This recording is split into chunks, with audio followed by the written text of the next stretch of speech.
Mainly এখানে সব ধরনের জিনিসই আমরা আলোচনা করব বা আমরা শুনবো মেইনলি। তো আমাদের কার্যক্রম মেইনলি রোডস অ্যান্ড হাইওয়েজ যে কাজগুলা করে সড়কের উন্নয়ন মেরামত সংস্কারের জন্য সেই জিনিসগুলাই আমরা আজকের আলোচনায় গণশুনানিতে আলোচনা করব। তো আমরা বলছি যে আপনাদের কোনো মতামত, কোনো পরামর্শ বা বা কোনো ধরনের অভিযোগও যদি থাকে এখানে আপনারা আমাদের কাছে প্রশ্ন করতে পারেন বা আপনাদের মতামত ব্যক্ত করতে পারেন। এখানে সবাই আপনারা অংশীজন, সাংবাদিক ভাই, ঠিকাদারবৃন্দ এবং অন্যান্য যারা আছেন, যে কেউ আপনারা আমাদের কার্যক্রম সম্পর্কে, আপনাদের চাহিদা সম্পর্কে আপনারা কী ধরনের এক্সপেকটেশন করেন সেই জিনিসগুলো আপনারা আমাদের কাছে আজকে প্রশ্ন করতে পারেন বা মতামত প্রদর্শন করুন।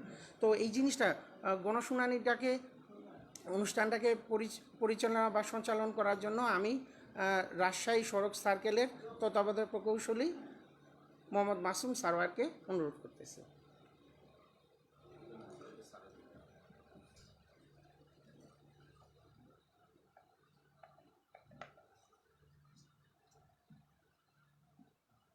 ধন্যবাদ মাননীয় অতিরিক্ত প্রধান প্রকৌশলী মহোদয়।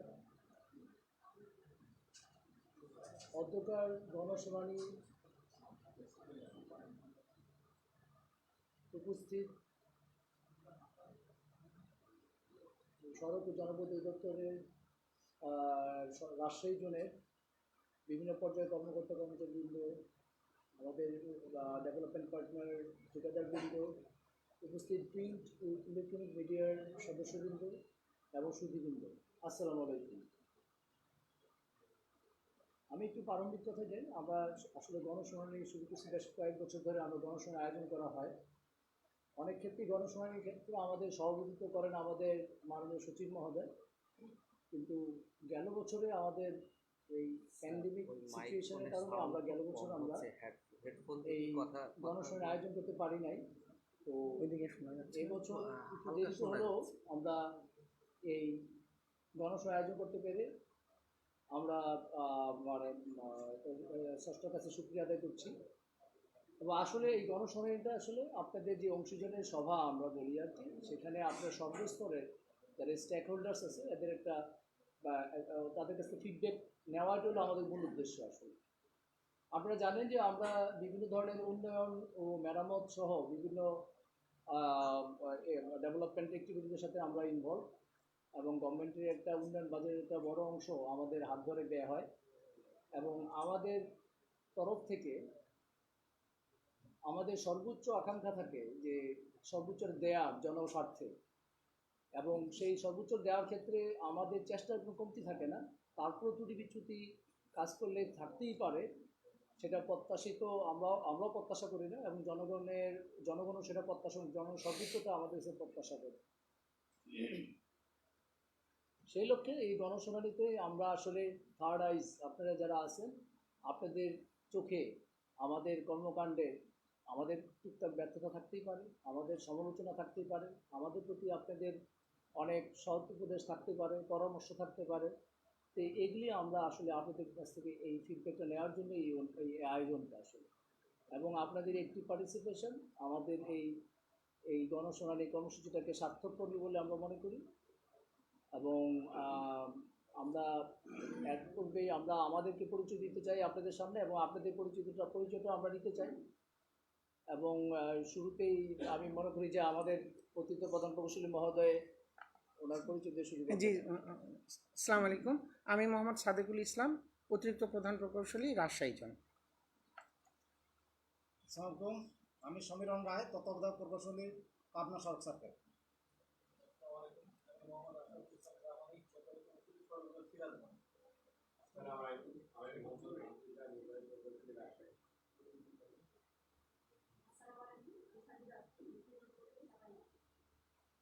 সাউন্ডটা কম হচ্ছে, সাউন্ডটা বাড়াও।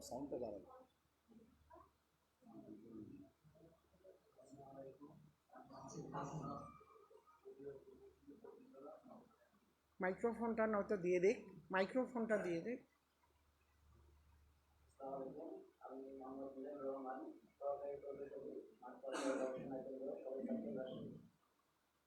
আলাইকুম, আমি শাহ মোহাম্মদ আসিফ, উপবিভাগ প্রকৌশলী 2, রাজশাহী। আসসালামু আলাইকুম, সবাইকে শুভেচ্ছা। আমি সুলতান মোহাম্মদ শামসুল, নাটোর থেকে আসছি। ইউনাইটেড প্রেস ক্লাবের যুগ্ম সাধারণ সম্পাদক নির্বাচিত, সেই সাথে রাজশাহী সোনালী শ্রীলঙ্কা কাশ্মীর ইংলিশের কাছে। শুভ সকাল, আমি আব্দুল হক, সাধারণ সম্পাদক রাজশাহী। আসসালামু আলাইকুম, সবাইকে শুভেচ্ছা জানাচ্ছি। আমি রিমন রহমান, স্টাফ কন্ট্রোলার দৈনিক সোনালী সংবাদ।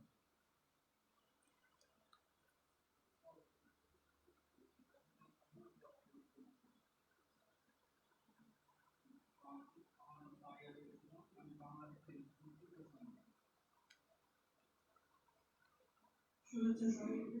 আমি আলমুল্লাহ, দৈনিক সোনালী পত্রিকার স্টাফ কন্ট্রোলার। আসসালামু আলাইকুম, আমি মোহাম্মদ আব্দুল হোসেন বাবি, রাজশাহী প্রতিনিধি দৈনিক স্বাধীন বাংলা। আসসালামু আলাইকুম, আমি মোহাম্মদ কুতুবুল্লাহ, রাজশাহী প্রতিনিধি দৈনিক খবর। আসসালামু আলাইকুম, আমি একজন ঠিকাদার, আমার নাম মোহাম্মদ আলী।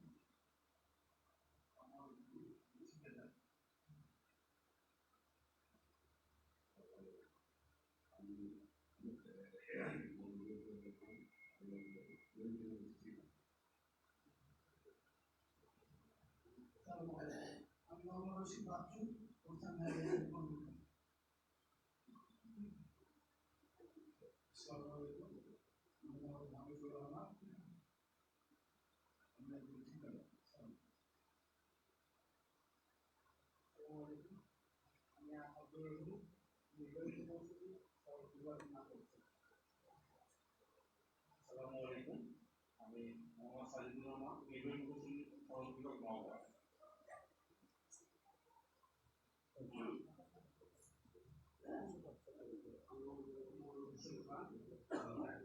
সহকারী মোহাম্মদ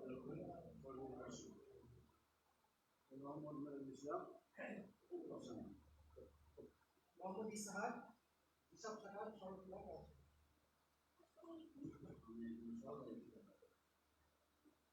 আসসালামু আলাইকুম, আমি একজন সৃষ্টিকারী। আসসালামু আলাইকুম, আমি মোহাম্মদ নাজমুল সরকার, ঠিকাদার সড়ক বিভাগ। মোহাম্মদ আশরাফুল আলম সাবেক, আসসালামু আলাইকুম, আমি মুজাহিদুল ইসলাম, এক্সিকিউটিভ ম্যাক্সিমাম শিক্ষক। আমি মিজানুর রহমান, রাজশাহী জেলা, রাজশাহীতে অনুষ্ঠিত।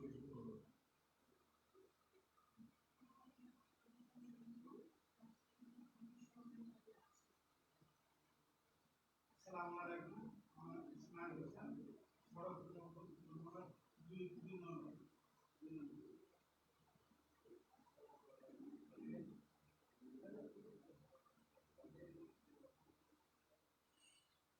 প্রশ্নগুলো দিচ্ছেন আমাদের লোকজন তো কথা বলতে চায় না।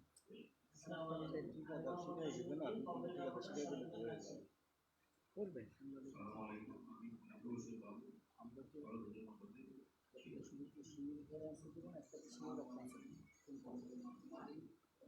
প্রশ্নগুলো নিয়ে তারপরে রাশের পর দিয়ে রাশি জবাব দেবে। তারা আনসার করে দেবে।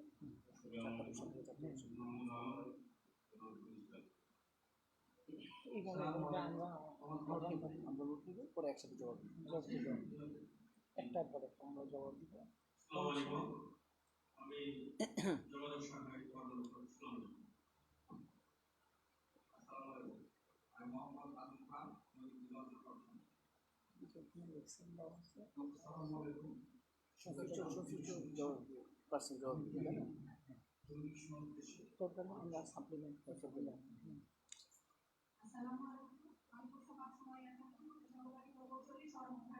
একজন সাধারণ জনগণ হিসেবে পরিচয় দিলেই তো হয়, এদিক থেকে আমাদের অফিসে বলা দরকার নেই। আমাদের যোগাযোগ সম্পর্কে আমরা নেব। এটা বলুন। আসসালামু আলাইকুম।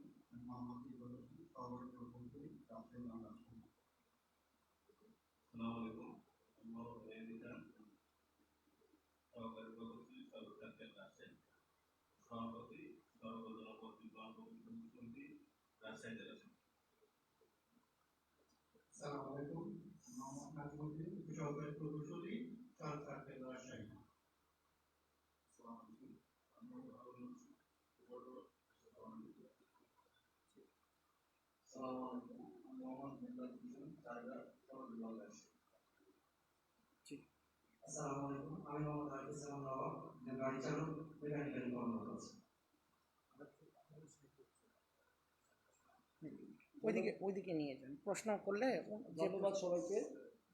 আমি আমার পরিচয় করি, আমি মোহাম্মদ মাসুম সরোয়ার, তত্ত্বাবধায়ক প্রকৌশলী, রাষ্ট্রীয় সরকার সার্কেল রাজশাহী। তো আমরা এখানে আপনাদের কাছ থেকে মানে অর্গানাইজড ওয়েতে আমরা কোশ্চেন প্রত্যাশা করবো, প্রশ্ন। এবং আমি আমাদের আপনারা জানেন যে আমাদের রাজশাহী জেলায় মোট 6টা রোডস ডিভিশন আছে এবং 13টা সাব ডিভিশন আছে এখানে। তো আমি আমাদের সংশ্লিষ্ট নির্বাহী প্রকৌশলীগণকে বলবো যে কোশ্চেনেরগুলি একটু নোট ডাউন নেওয়ার জন্য। জোহার, কোশ্চেনগুলি একটু নোট ডাউন নেবেন নির্বাহী প্রকৌশলীগণ, এবং আমরা নোট ডাউন নেব। যে আমরা প্রথমে প্রশ্নগুলি আপনাদের কাছ থেকে নেওয়ার পরে আমরা কম্পাইল আকারে যেই সংশ্লিষ্ট নির্বাহী প্রকৌশলীগণ উত্তর দিবেন, এবং আমরাও সেক্ষেত্রে যদি আমাদের এটার সাথে কোনো প্রকার সাপ্লিমেন্ট করতে চাই, আমি তত্ত্বাবধায়ক প্রকৌশলী হিসেবে, অথবা আমাদের অতিরিক্ত প্রধান প্রকৌশলী স্যার যদি মনে করেন সাপ্লিমেন্ট করতে চান আনসারের ক্ষেত্রে, উনি সাপ্লিমেন্ট করবেন। এবং তৎপ্রেক্ষিতে একটা কোশ্চেন এগেনস্টে যদি আপনাদের কোনো সম্পূরক প্রশ্ন থাকে সেটাও আমরা অ্যাকসেপ্ট করবো এবং সেটা যথাযথ জবাব দেওয়ার চেষ্টা করবো ইনশাআল্লাহ।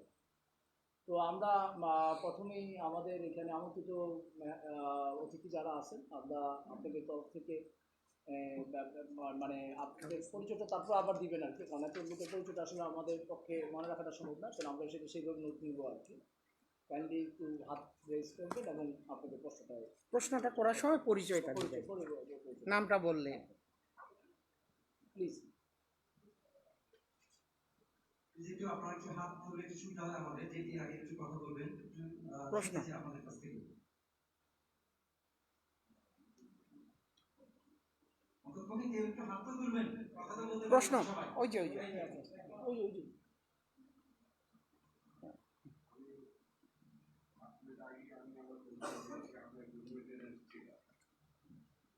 আমার কথা বলার জন্য কথা শোনার জন্য আমাকে 10 মিনিট হোক 20 মিনিট হোক আমাকে সময় দিতে হবে, এবং সাংবাদিক ভাইরা আমার যাতে আমার কথাবার্তাগুলা সংবাদপত্র সারা বাংলাদেশে যাতে যায়, আমরা সেই ব্যবস্থা আমার নাম মোহাম্মদ আমি কোনো রাজনীতি কোনো বক্তৃতা দিতে আসিনি, এবং আপনাদের সময় নষ্ট করার মতিউর রহমান সাহেব, প্লিজ আমি একটু ইন্টারাপ্ট করি শুরুতে। আমাদের এখানে অনেকে হয়তো প্রশ্ন করবেন, আপনারা যথারীতি চেষ্টা করবেন যাতে খুব প্রিসাইজ আকারে, সংক্ষিপ্ত আকারে যাতে আপনাদের বলতে বলবেন। লাগলে আপনার যে সময় থাকে আমরা আবার আপনার কাছে আবার আসবো, তো আপনি একটু সংক্ষিপ্ত আকারে বলবেন যাতে সবাই সুযোগ পায় না। ধন্যবাদ। আমি সকলের উদ্দেশ্য করে বলছি, এবং আমার শোনাচ্ছি বিশেষ করে আমি আমার বক্তব্যটা শোনার জন্য অনুরোধ করছি। এর আগে 5-7 বছর আগে সচিব মহোদয় এসেছিল, আমিও ঠিক এইভাবে কথা বলেছি আমার বকেয়া টাকার ব্যাপারে। আমার বকেয়া টাকা আমি কি অন্যায় করেছিলাম যে স্যার এত কষ্ট করে আমি কাজ করে আমি বকেয়া টাকা আজ পর্যন্ত পাইনি।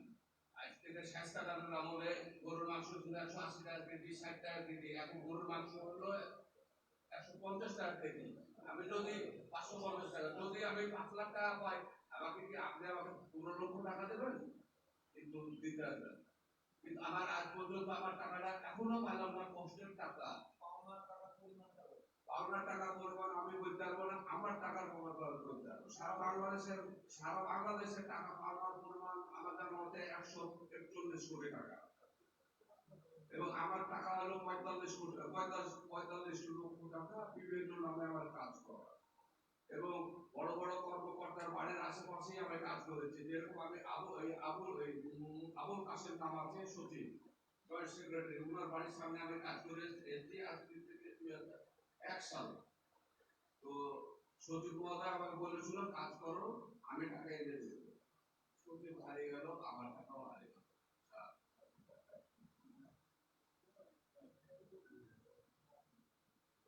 কিন্তু 2001 সালে কিন্তু আপনার মতো সাংবাদিক সেদিন কিন্তু সচিব মহোদয়ের সামনে লিখে গেছে, কিন্তু এই কথা শেষ হয়ে যাবে, আপনার কলমটা ফেলে দিয়ে চলে যাবে। আজও যেরকম হচ্ছে 5 বছর পর আবার গণশুনানিতে যদি হয় এইরকমই হবে।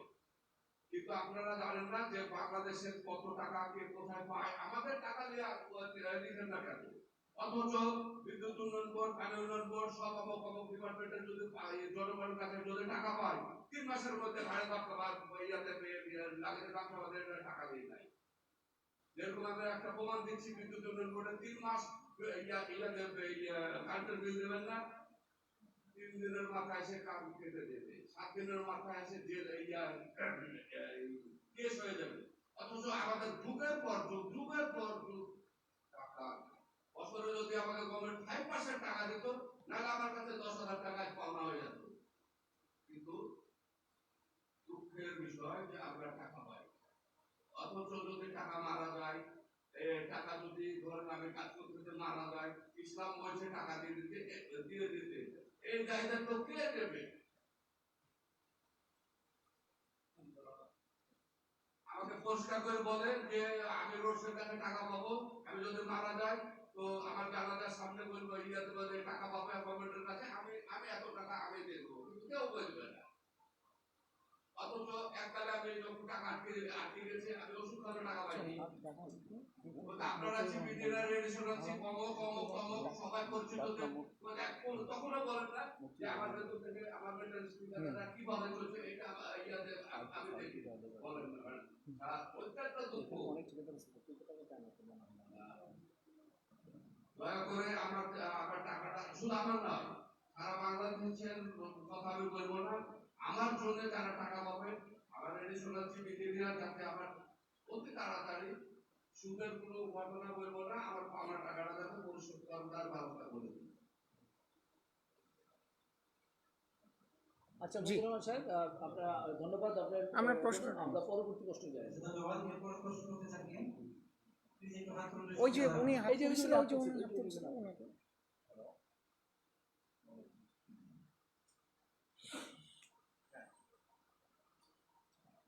শুভ সকাল, আমার নাম বিমল রহমান।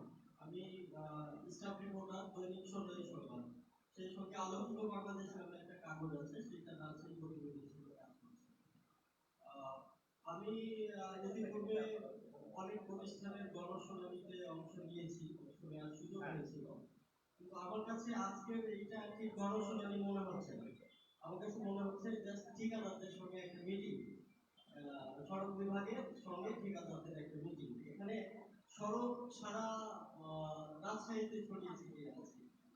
আমার মনে হয় লোকাল জনপ্রতিনিধি এবং স্থানীয় ব্যক্তিদেরকে আমন্ত্রণ জানালে একটু বড় পরিসরে করলে সমস্যাগুলো থেকে আসতো। এখানে শুধুমাত্র আমার কাছে মনে হচ্ছে যে ঠিকাদারদের সঙ্গে একটা মিটিং, এটা কোনোভাবেই গণশুনানি পর্যায়ে আমার কাছে পড়ছে না। এটা আমি একটু বললাম। আমি একটু বলতে চাই, পুঠিয়া থেকে তাহিরপুর সড়কটা বাগমারা, এই সড়কটা দীর্ঘদিন ধরে একই অবস্থায় পড়ে আছে। বারবার সড়কটার উপরে খালি একটু করে সংস্কার করা হয়, ওইভাবে থেকে যায়, বছরের পর বছর এটাই দেখে আসছি। এটা আমরা এর আগে একটা রিপোর্ট করছিলাম যে ঠিকাদার কাজ শেষ করে ফেলেছেন টেন্ডারের আগেই, টেন্ডার প্রক্রিয়া শেষ করার আগেই ওই সড়কের কাজ শেষ, এরকম আমরা একটা রিপোর্টও করছিলাম। তো এইরকম হবে কেন? এই সড়কটার কি স্থায়ী কোনো সমাধান হবে না? ওখানকার জনগণ যারা যায় ওই রাস্তা দিয়ে, তাদের কি সীমাহীন ভোগান্তি, ওখানে না গেলে তাদের ক্ষোভের কথা জানা যায় না। আমার মনে হয় যে এই ধরনের লোকগুলোকে আজকে এখানে আমন্ত্রণ জানানো উচিত ছিল, যারা অন্তত নিজেদের মনের দুঃখের কথাটা বলতে পারতো, নিজেদের কষ্টের কথা বলতে পারতো। এটা একটা কথা। আর আরেকটা বিষয় আমি বলতে চাই যে আমার গ্রামের বাড়ি গোদাগাড়ি ট্রেনটলি এলাকা। এই সড়কটা সাম্প্রতিক সময়ে নির্মাণ করা হয়েছে। অনেকদিন সড়কটা সংস্কারের অভাবে ওই রাস্তা দিয়ে আগে বাস চলতো, বাসও বন্ধ হয়ে গেছে 5-6 বছর। তারপরে রিসেন্টলি সড়কটা মেরামত করা হয়েছে। এখন ওই সড়কে আপনার বালু ট্রাক চলছে। সে কি বড় বড় বালু ট্রাক, ড্রাম ট্রাক, সেই ট্রাকগুলোর আসলে ওজন ক্ষমতা ওই রাস্তাটা নিতে পারবে কিনা, এইটা নজরদারির কোনো ওয়ে আছে কিনা আপনাদের একটু আমি জানতে চাই পার্সোনালি। এবং ওই সড়কটায় কি ধরনের যানবাহন চলাচল করবে এটা যদি একটু ক্লিয়ার করে দেন তাহলে ভালো হয়। আর লাস্ট আমি আরেকটা কথা বলতে চাই যে এই সড়ক ও জনপথ বিভাগ রাজশাহী অফিসে আমার কাছে মনে হয় যে সব সব শ্রেণীর সাংবাদিকদের একটা সমান অধিকার থাকা উচিত। সেটা বিজ্ঞাপনের ক্ষেত্রে হতে পারে, সেটা প্রোগ্রামের দাওয়াতের ক্ষেত্রে হতে পারে, সব ক্ষেত্রে হতে পারে। কিন্তু আমার কাছে মনে হয় যে এই জায়গাটায় হাতে গোনা কিছু ব্যক্তির কবজায় আছে এবং এটা একটা সিন্ডিকেটের মধ্যে আছে। তো এই বিষয়গুলো দূর করার জন্য আমি ব্যক্তিগতভাবে অনুরোধ করি। সবাইকে ধন্যবাদ।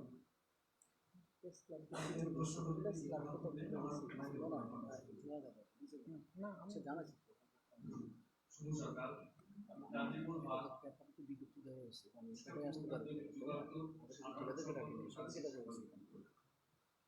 আমি আমার সহকর্মী ছোট ভাই রিমন রহমান এখানে কিছু বিষয় উত্থাপন করেছেন। আমি সেদিকে একটু আলোকপাত করতে চাই যে আজকে যে গণশুনানিটা করেছে সরকারের সড়ক জনপদ যে বিভাগ বা দপ্তর, কিন্তু অনেক বড় পরিসরে মানে দেশের উন্নয়ন কাজগুলো পায় এবং সড়ক মানে দেশের উন্নয়ন। সেক্ষেত্রে আপনারা আজকে যে নীতি নির্ধারণ করেছেন এখানে মানে আমরা যারা উপস্থিত হয়েছি বসার ক্ষেত্রেও একটা ভাষাভাষী ভাব একটা মানে পরিবেশটাই ভিন্ন হয়ে গেছে। আপনারা যদি একটা অনেক বড় জায়গা নিয়ে রোড সাইড হাইওয়ে অনেক বাজেট আছে, আপনারা একটা বড় কমিউনিটি সেন্টার করতে পারবেন বা না করতে পারলেও আপনাদের কোনো বড় পক্ষে করতে পারবেন। কিন্তু আজকে যেভাবে বসেছেন আপনারা দেখেন যে আপনি একজন অতিরিক্ত প্রধান প্রকৌশলী, আপনার যে লেভেল বা রাজ্যে একটি বিভাগীয় শহর, এখান থেকে সমস্ত বিভাগের কার্যক্রম পরিচালিত হয়। আপনারা যে জায়গাটা নির্ধারণ করেছেন এটি কতখানি যৌক্তিক, এই প্রশ্নটি আপনাদের কাছে আমার আছে। আরেকটি বিষয় যে আমার সহকর্মী রিমন উল্লেখ করেছেন যে আমরা এখানে আমাদের পরিচয় পত্রে যে পরিলক্ষিত হয়েছে সেটি হলো যে এখানে ঠিকাদারদের আধিক্য। এটা নিয়ে আমার কোনো কথা নেই, ঠিকাদার এখানে যারা আছে আরো বেশি আসতে পারে, সেটা কোনো সমস্যা নেই। এখানে যদি অনেক জায়গা থাকে ঠিকাদাররা আরো আসতে পারে, কিন্তু ঠিকাদারদের পাশাপাশি যে জনপ্রতিনিধির কথা বলা হয়েছে বা যারা সড়কগুলো ব্যবহার করেন, পরিবহন মালিক আসতে পারতেন বা চালক আসতে পারতেন বা যারা সাধারণ জনগণ যারা দুর্ভোগের শিকার হয় বা যারা বিভিন্ন কথাবার্তা বলার যাদের রাইটস আছে তারা কিন্তু এখানে উপস্থিত হওয়ার দরকার ছিল। আমার কাছে মনে হচ্ছে যে গণশুনানি করার আগে আপনাদের শুরুতে কিছু পরিকল্পনা থাকার প্রয়োজন ছিল, আপনাদের প্রচারণার প্রয়োজন ছিল, মানুষ যেন বেশি বেশি ভাবে জানতে পারতেন যে এরকম একটি সড়ক জনপথ বিভাগে গণশুনানি হবে যেখানে আমরা অংশ নিতে পারবো। কিন্তু আমরা এখানে দেখছি যে আসলে মানুষ জানতে পারেন যে আপনারা অত্যন্ত ক্ষুদ্র পরিসরে আপনারা মানুষজনকে ডেকেছেন। আর আরেকটি বিষয় হচ্ছে যে মিডিয়ার কথা বলি, আপনারা যে ভালো কাজ করছেন আমরা সেটাই যদি করি তাহলে আপনাদের যদি প্রচারের প্রয়োজন হয় তাহলে আমরা হাতে গুলো কয়েকজন মিডিয়া কর্মী কেন আর নেই কেন? দেশে তো মূলধারার অনেক গণমাধ্যম আছে, আমি নাম উল্লেখ করতে চাই না, কিন্তু অন্তত কোনো বিশেষ গণমাধ্যম কর্মীকে ডাকতে পারতেন, আপনাদের যে ভালো কাজের যে প্রচারণাটা সেটি ভালোভাবে হতো। এটা একটা বিষয়। আর আরেকটি বিষয় আমি একটু উল্লেখ করতে চাই যে রাজশাহী থেকে চাঁপাইনবাবগঞ্জ পর্যন্ত যে রাস্তাটি, এই সড়ককে আমরা দেখছি, আমারও দেশের বাড়ি কোথায়, দীর্ঘ সময় থেকে রাজশাহীতে থাকি, কিন্তু আমিও রাস্তায় চলাচল করি। এই কারণে বলছি যে রাস্তাকে কাশিয়াডাঙ্গা থেকে ওইটা দরগাপাড়া বলে জায়গাটাকে, ওইটা ফরিদপুর পার হয়ে দরগাপাড়া পর্যন্ত এই যে পোর্শন, এইটুকু কিন্তু এখন পর্যন্ত কাজটি করা হয়। কিন্তু ওইখান থেকে আবার দেখা গেছে যে চাঁপাইনবাবগঞ্জ পর্যন্ত করা হয়েছে। তো আমার কাছে একটি প্রশ্ন, যে 5-6 কিলোমিটার রাস্তাটি কেন হলো না, এতটুকু পর্যন্ত হলো? আমার এটা একটা প্রশ্ন। আর আমি আরেকটা বিষয়, যেহেতু আমি একটু দূরের এলাকার কথা বলতে চাই, এই যে কাশীনাথপুর হতে হাটিকাপুর সড়কের যে শাহজাদপুর এলাকায় চাঁদাইগোলা সড়কে উঁচু নিচু গুলো, একটু স্পিডে গাড়ি চালালে গাড়ি আপনার কি করে, জাম করে। তো এই এই এই এই বিষয়টি আপনারা আপনাদের নজরে আনতে পারেন কিনা এবং সেটি সংস্কার করতে পারেন কিনা সুষ্ঠুভাবে, সেটা আপনাদের কাছে আমার অনুরোধ থাকবে। আমার বড় বক্তব্য বিবাহিত করতে চাই না আপনাদের কাছে। তারপরেও আপনাদেরকে ধন্যবাদ জানাই যে কিছু না হলেও কিছু তো আপনারা করেছেন, একটি গণশুনানির আয়োজন করেছেন, একটি জবাবদিহির জায়গায় গেছেন। আগামীতে আপনারা এই অভিজ্ঞতাটুকু কাজে লাগিয়ে বড় আকারে সকল শ্রেণী পেশার মানুষকে এই সেবার সাথে যারা যুক্ত, তাদেরকে সাথে নিয়ে খুব বড় পরিসরে আপনারা গণশুনানির আয়োজন করতে পারেন কিনা, বা আপনারা সুনির্দিষ্টভাবে এই ধরনের কোনো পরিকল্পনা গ্রহণ করতে পারেন কিনা, এই ধরনের আমাদের কিছু সুপারিশ আপনাদের কাছে থাকবে। আর সর্বোপরি যেহেতু আমি রাজশাহী সাংবাদিক ইউনিয়নের সাধারণ সম্পাদক, সেক্ষেত্রে আপনাদের কাছে আমার সাংবাদিক জার্নালিস্ট কমিউনিটির নেতা হিসেবে আপনাদের কাছে অনুরোধ যে আপনারা এই ধরনের গণশুনানি করার ক্ষেত্রে সাংবাদিকদেরকে আরো বেশি বেশি ইনভাইট করা, বা আপনারা যে ভালো কাজগুলো করছেন সেগুলো সাংবাদিকদেরকে অবহিত করা আপনারা করেন, আমরা লেখার চেষ্টা করব। এবং আমরা এইটুকু বলতে পারি যে রাজশাহী সড়ক জনপথ বিভাগ দেশের অন্যান্য এলাকার চেয়ে রাজশাহী খুব সুন্দরভাবে, পরিষ্কারভাবে, স্বচ্ছতার সাথে কাজ করছে এবং রাজশাহী সড়ক জনপথ বিভাগ যেন সারা দেশে একটি মডেল হিসেবে পরিচিতি লাভ করে। সেক্ষেত্রে গণমাধ্যম কর্মীদের যে ভূমিকা থাকা প্রয়োজন, সেই ভূমিকাটি আমরা পালন করতে চাই। আপনাদের ধন্যবাদ।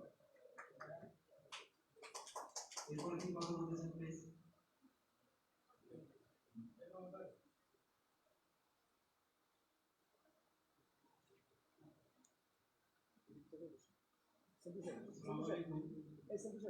আমি ফারুক আহমেদ, জাতীয়তাবাদী বাংলাদেশের আলোচনা প্রধান।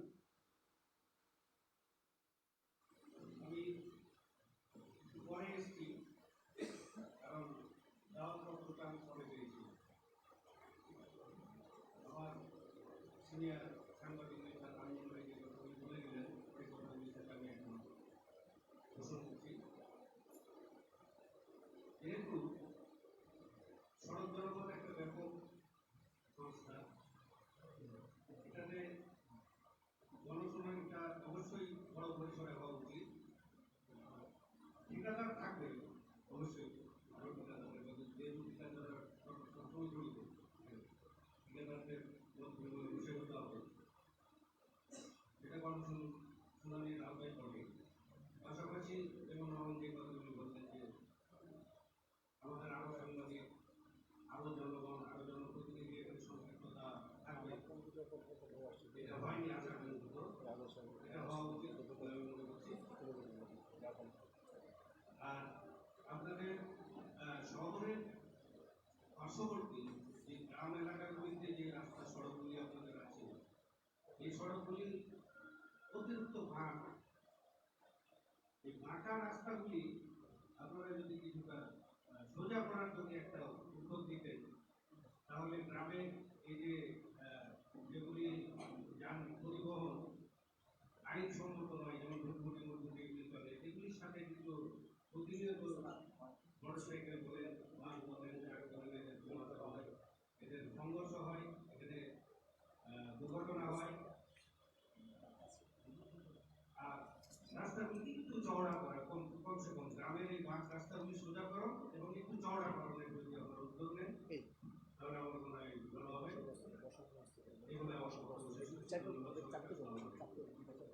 আপনাকে। এরপরে কি কথা প্লিজ আমাদের একটু মনোযোগ আকর্ষণ করছি, সর্বোচ্চ 3 মিনিটের মধ্যে আপনাদের প্রশ্নগুলো করলে আমাদের একটু সুবিধা হয়, সবাইকে সুযোগ দেওয়া সম্ভব হবে।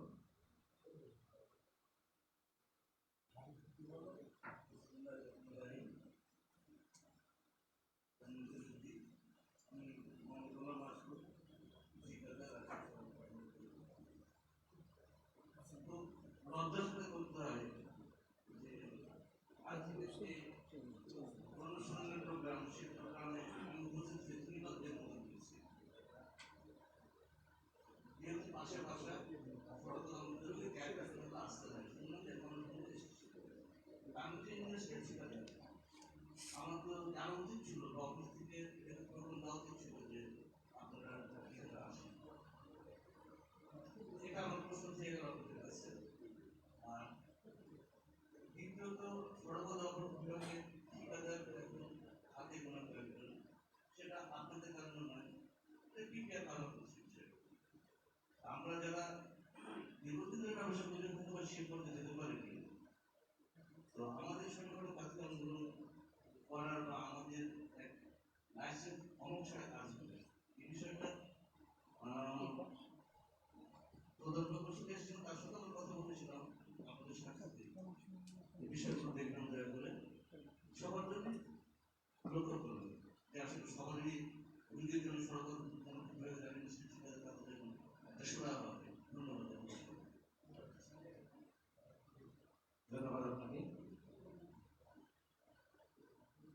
আসসালামু আলাইকুম, আমি মোহাম্মদ আলী, অর্থ দপ্তরের উন্নয়ন কাজের সাথে জড়িত।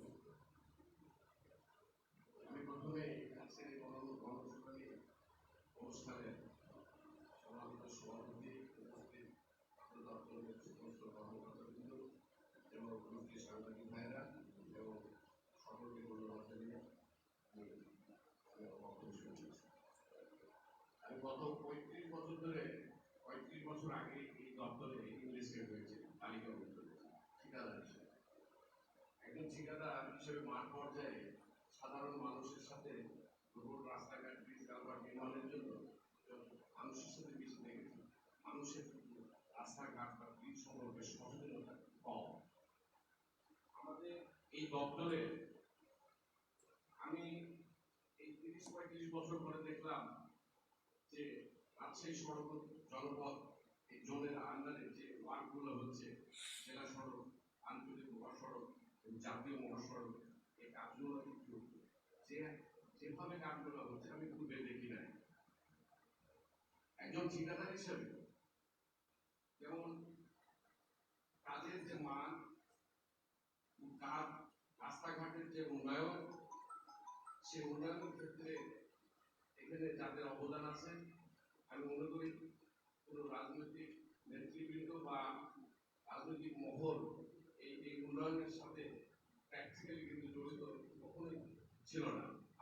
আমরা ঠিকাদাররাই কিন্তু এই রোডের সাথে, কাজের সাথে, নির্মাণের সাথে জড়িত ছিলাম এবং অর্থ দপ্তরের কর্মকর্তা বৃন্দের কিন্তু এই ডেভেলপমেন্টের সাথে জড়িত এবং তারা এটা প্রশংসা যোগ্য মনে করি। আমি বলতে চাই আমরা যে ওয়ার্ক করি, কাজ করি, নিজে পকেটের টাকা এবং ব্যাংকের টাকা নিয়ে আমরা ইনভেস্ট করি, আমরা কাজ করি, বসে থাকি বিলের অপেক্ষায়। কিন্তু সময় মতো আমরা বিল পাই বা না পাই, কিন্তু আমাদেরকে কাজ চলে যেতে হয়। আমাদের কাজের অনেক প্রতিবন্ধকতার সৃষ্টি হয়। আমাদের সাংবাদিক ভাইরা এদেশের একটা গুরুত্বপূর্ণ সেক্টর বলে আমি মনে করি, কিন্তু সাংবাদিক ভাইদেরকে যে আমরা লক্ষ্য করেছি যে তারা যে আমাদের এই উন্নয়ন কাজের সাথে তারা যেভাবে লেখালেখি করে, যেভাবে তারা আমাদের পেছনে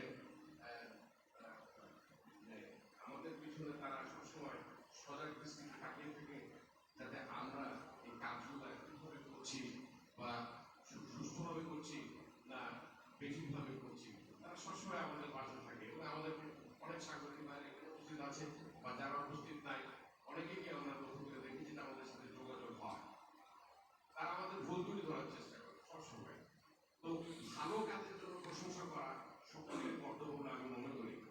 আমি রাজশাহী জোনের আন্ডারে যে সমস্ত কাজগুলো হচ্ছে সে কাজগুলো আমি হলফ করে বলতে পারি বিগত দিনে এ ধরনের এ ধরনের এ ধরনের কাজ হয় নাই।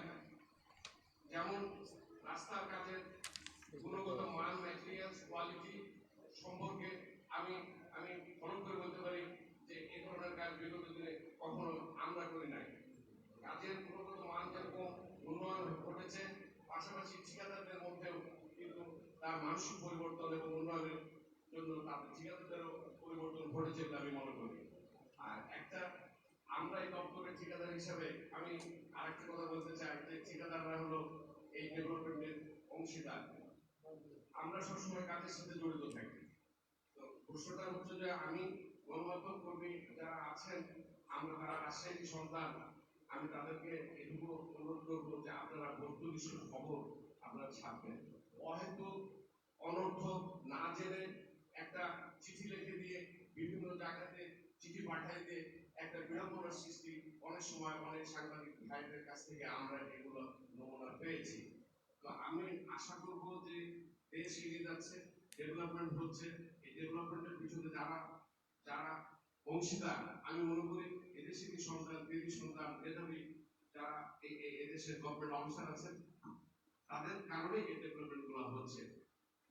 আমি আমার বক্তব্য শেষ কথাটা বলবো যে আমি আমার সড়ক জনপথ অধিদপ্তরে দীর্ঘ অভিজ্ঞতার আলোকে বলছি যে আমাদের কাজের ক্ষেত্রে কিছু সমস্যা আছে। যেমন কাজ আমরা করি, ফিল্ডে কাজ করি, রৌদ্র বৃষ্টিতে ভিজে আমরা কাজ করি, কিন্তু আমাদের প্রতি একটু সহানুভূতিশীল হওয়া উচিত এক্ষেত্রে যে আমরা একটা ওয়ার্কের বিভিন্ন আইটেম থাকে, এস্টিমেটে বিভিন্ন ধরনের ওয়ার্কের নমুনা থাকে, সেই কাজগুলো স্টেপ বাই স্টেপ আমরা যখন করি, করার পরে আমরা একটু বসে থাকি। কিন্তু আমাদের বসে থাকলে পার মিনিটে বা ঘন্টায় কিন্তু একটা লস হয়। যেমন আমি একটা উদাহরণ দিয়ে বলতে পারি যে আমরা বেস ক্যাম্প 1 বলে একটা আইটেম আছে, সেই আইটেমটা করার পরে পানি দিয়ে 6 মাস ফেলে রাখতে পারি না। পানি না দিলে বেড রাখা যায় না। কিন্তু দেখা যাচ্ছে যে আমরা বেড কমপ্লিট করলাম, কমপ্লিট করার পরে যদি আমরা পরবর্তী লেয়ারে না যেতে পারি তাহলে ঠিকাদার আর্থিকভাবে ক্ষতিগ্রস্ত হয়, পাথর উঠে যায়। কিন্তু তখন সাংবাদিক ভাইরা বলেন এরা কিছু মালামালি দেয়নি, কিন্তু এরা রাস্তা উঠে চলে যাচ্ছে, বিভিন্ন সময় বিভিন্ন জায়গায় অফিসার থেকে টেলিফোন করে উত্তপ্ত করে। মোহাম্মদ আলী সাহেব, আপনি আপনি আমাদেরকে প্রশ্ন করেন, ওই সাংবাদিক বা অন্য কারো আপনি রোস্টকে আমরা জবাব দিব, আমরা জবাব দিব, আপনি ওই সঙ্গে করেন এবং আমাদেরকে প্রশ্ন করেন। আমি এটা বলতে চাচ্ছি যে একটা সমন্বয়ের ভিত্তিতে ডেভেলপমেন্ট গড়ে ওঠে, ঠিকাদার ভার্সেস ডিপার্টমেন্ট। তো সেক্ষেত্রে আমরা যে এগ্রিমেন্ট করি গভর্নমেন্টের সাথে, ডিপার্টমেন্টের সাথে যে এগ্রিমেন্ট করি, সেই এগ্রিমেন্টের সাথে ঠিকাদার ডিপার্টমেন্টের একটা পার্ট বলে আমি মনে করি। সেই সহযোগিতাটা আমরা সার্বক্ষণিক চাই। যেমন আমরা আমাদের মেশিন ভেতরে কাজ করতে গেলে যখন আমরা একটা কাজের ধারাবাহিকতা রক্ষা করার জন্য আমি মনে করি যে আমাদের অফিসারদের আরো বেশি নজর দিতে হবে যে আমরা কাজগুলো সময় মতো যাতে করতে পারি। আমি বেশি কিছু বলবো না, তবে একটা কথা বলবো যে আমাদের এস্টিমেটে যেমন এত বড় প্রজেক্ট হয়, সড়ক জনপথে মেগা প্রজেক্ট যেগুলো 100 কোটি টাকার প্রজেক্ট, কিন্তু 50 কোটি টাকার প্রজেক্ট, কিন্তু আমাদের এই এস্টিমেটের কোনো মোবিলাইজেশন নিয়ে নাই, মোবিলাইজেশন এর কোনো ব্যবস্থা নাই। মোবিলাইজেশন অ্যাডভান্স দেখছি যে মোবিলাইজেশন আছে, অ্যাডভান্স বিলের ব্যবস্থা আছে এবং দেশ এগিয়ে যাচ্ছে, ঠিকাদাররা ডেভেলপমেন্টের উন্নয়নের অংশীদার আমি দাবি করি। এবং এই দপ্তর আজকে রাজশাহী জোনের প্রত্যেকটা রাস্তা কোয়ালিটি সম্পন্ন রাস্তা হয়েছে বলে আমি মনে করছি। আমি সবাইকে ধন্যবাদ জানিয়ে আমি আমার বক্তব্য শেষ করছি। আসসালামু আলাইকুম। ধন্যবাদ আপনাকে।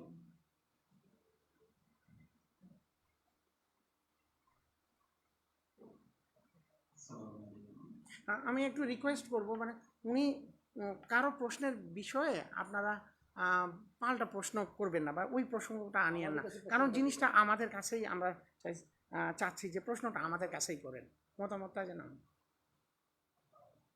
জি জি, আমি একটু কথা বলি। হ্যাঁ হ্যাঁ জি বলেন। আপনার প্লিজ বলুন একটু, আপনি আমাকে জানেন? আপনি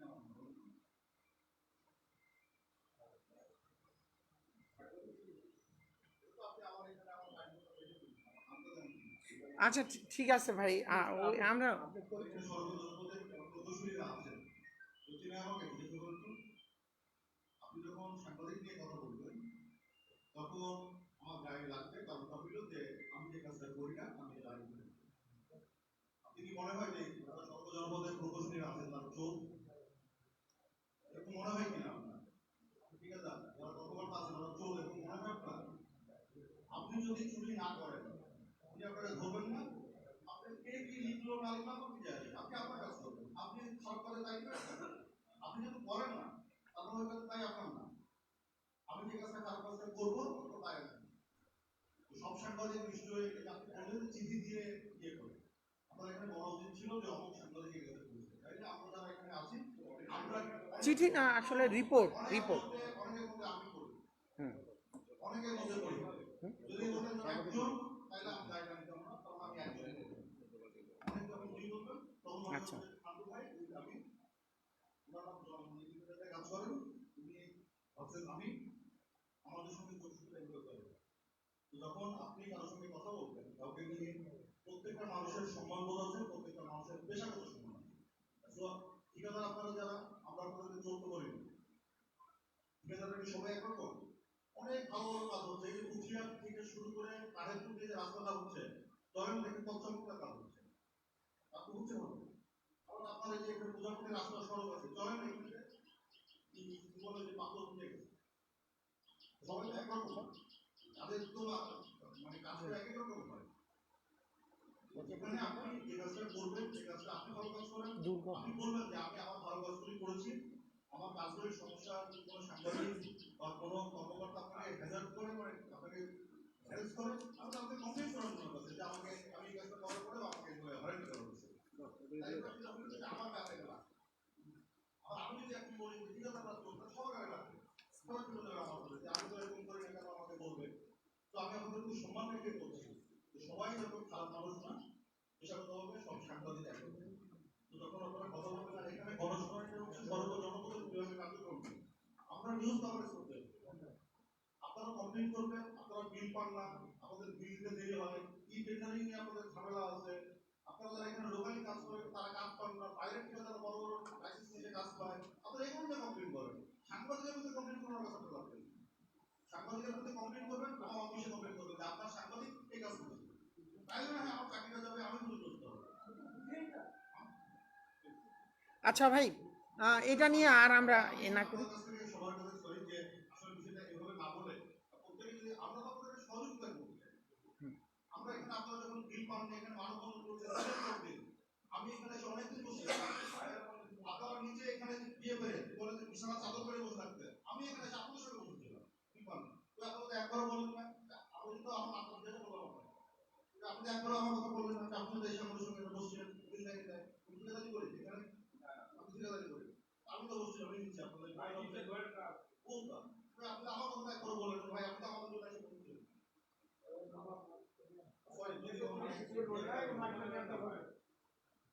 থ্যাংক ইউ। আমরা আলোচনাতে আসলে সরঞ্জাম অধিদপ্তর রাজনৈতিক যে উনাকে দেন। কার্যক্রম সম্পর্কে আমাদের আলোচনা, এই যে এখানে প্রশ্ন উঠতে যাচ্ছে, কথা বলি সবাই। এই যে এখানে প্রশ্ন উঠতে যাচ্ছিল, হ্যাঁ ধন্যবাদ। আমি প্রকাশ করছি আমি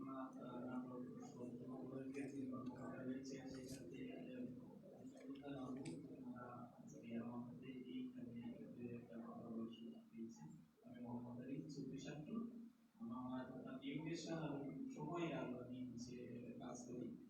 আমি অল্প পরিসরে আমি শেষ করবো।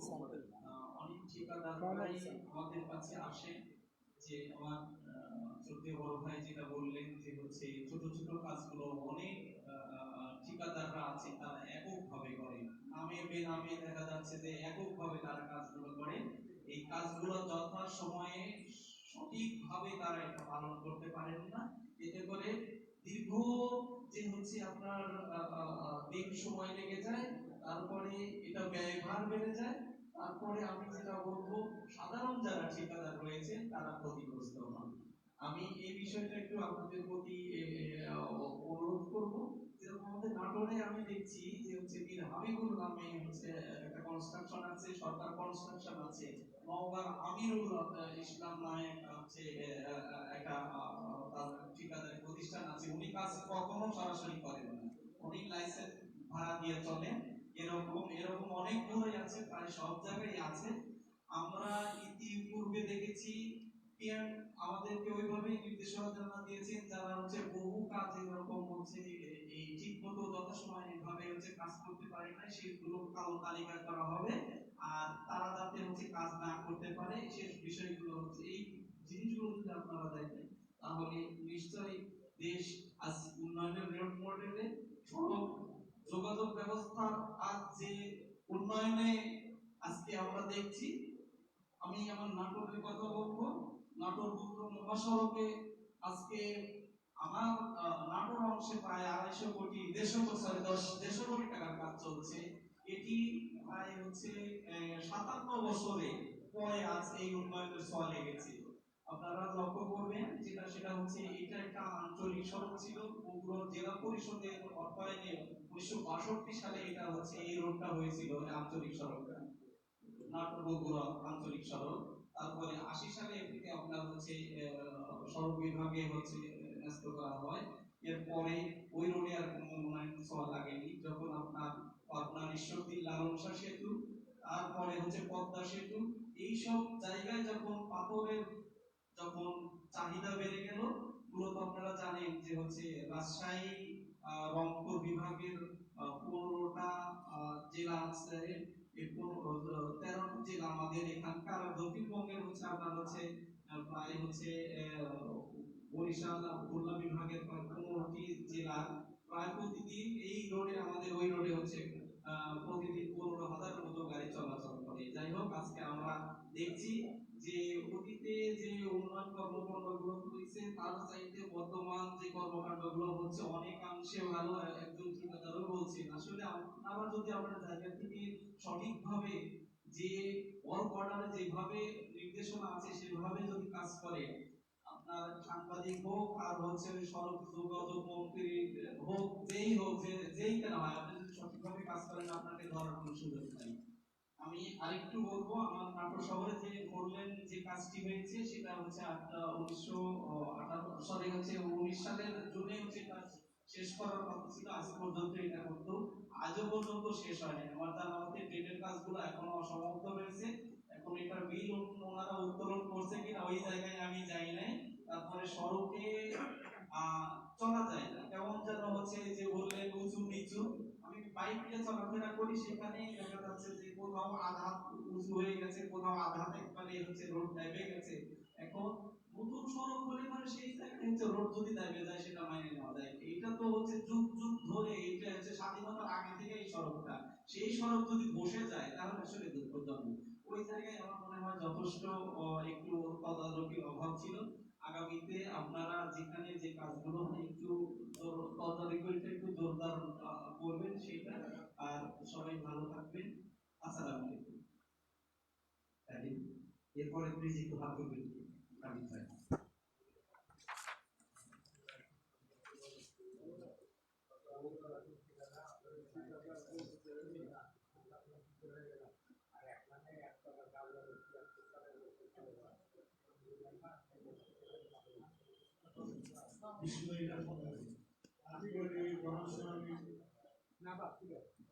সভাপতি অতিরিক্ত প্রধান প্রকৌশলী উপস্থিত আছেন, অতিরিক্ত তত্ত্বাবধায়ক প্রকৌশলী আরো উপস্থিত আছেন, নির্বাহী প্রকৌশলী, উপস্থিত সড়ক জনপদের সমস্ত কর্মকর্তা উপস্থিত আছেন, ঠিকাদার ভাইরা উপস্থিত আছেন, আমার মিডিয়া ভাইরা, এই সবাইকে ঠিকাদার পক্ষ থেকে আসসালামু আলাইকুম। বিষয় হলো মাননীয় প্রধানমন্ত্রী একটা কথা বলেছিলেন যে একজন ঠিকাদার একাধিক কাজ পাবে না। এই কথাটা আমাদের প্রধান প্রকৌশলী মহোদয় এসেছিলেন, আমি সেখানে বলেছিলাম প্রধানমন্ত্রীর প্রতিশ্রুতি ছিল একজন ঠিকাদার একাধিক কাজ পাবে না। সেটা আজ পর্যন্ত সড়ক জনপদ দপ্তর মন্ত্রণালয় এটা বাস্তবায়ন করে না। এখন পর্যন্ত একজন ঠিকাদার একাধিক কাজ পেয়ে যাচ্ছে। আরো 2 নম্বর হলো আমরা আমার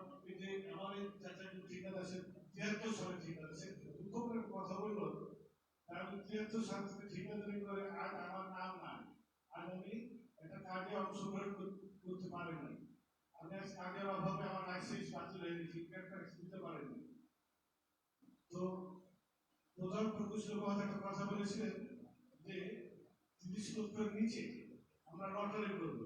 আমরা একটা প্রস্তাব দিয়েছি যে 30 লক্ষের নিচে যদি লটারি করেন, তারপরে যদি 30 লক্ষের নিচে টেন্ডার না করেন, তাহলে লটারি কি করে হবে? কাজ তো 36 লক্ষ উপরে হয়, তাহলে তো লটারিতে আমাদের নাম থাকছে না।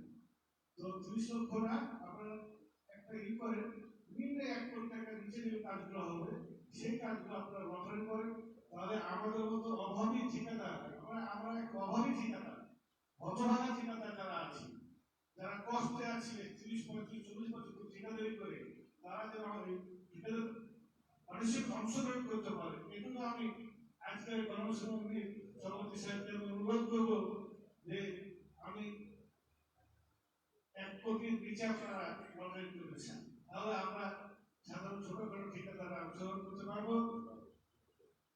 আমার সাংবাদিক ভাই একটা কথা বলেছে যে একজন ঠিকাদার সমস্ত কাজ করছে, কথাটা সত্যি।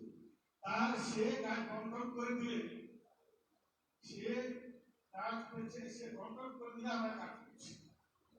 আমি 35 বছর ধরে ঠিকাদারি করে সে কাজ কন্ট্রোল করবে, তার মানে আমি কাজ করবো, কেমন যেন একটা কেমন দেখা। আমরা নিজেদের আমরা কাজ করতে পারি, এরকম একটা সুযোগ আপনারা আমাদেরকে ঠিকাদারি করে দেন।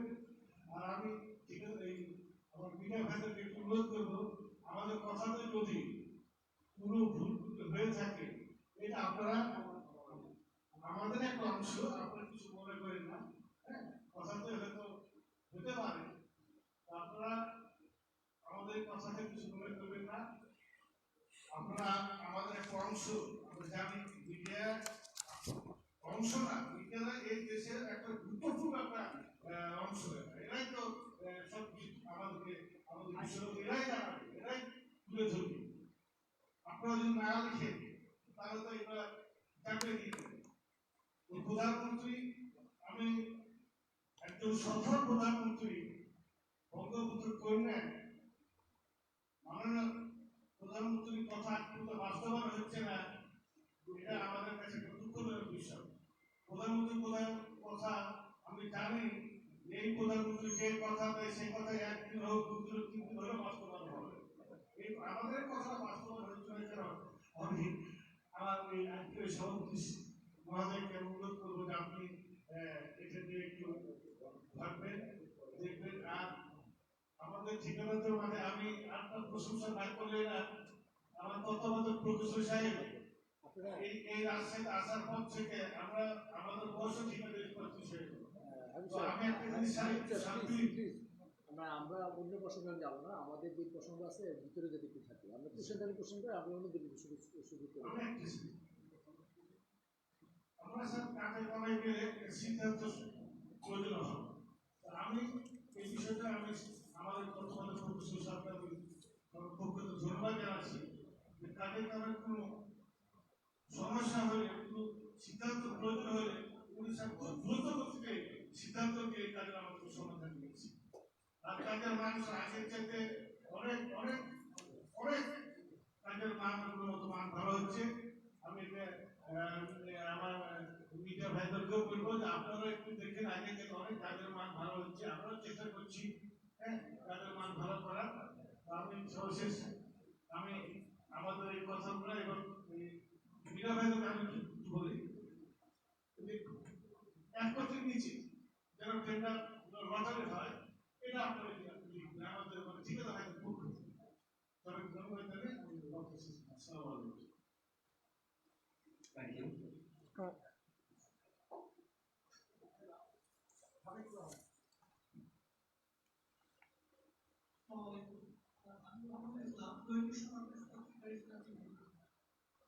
আমি কাশিয়াঘাটা থেকে চাঁপাইনবাবগঞ্জ পর্যন্ত যে রাস্তাটা সেটা একটু বলতে চাচ্ছিলাম। এখানে আসলে সাইকেল থেকে শুরু করে ঢাকার পোর্ট পর্যন্ত এবং যে বন্দর আছে সেই বন্দরের কালামাগুলো থেকে রাস্তা দিয়ে আসলে পরিবহন করা হয়। সেক্ষেত্রে এই রাস্তাতে আমরা দেখি যে প্রায় প্রতিদিনই ছোট বড় দুর্ঘটনা আসলে ঘটছে। সেই জায়গা থেকে এই রাস্তাটি নিয়ে আপনাদের বৃহৎ কোনো পরিকল্পনা আসলে আছে কিনা?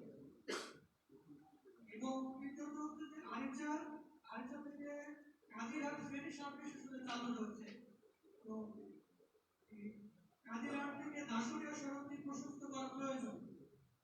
এই প্রশস্তকরণ কাজটি এই বিষয়ে কোনো প্রকল্প আসলে আপনার সামনে নিবেদিত। Thank you. ধন্যবাদ আপনাকে।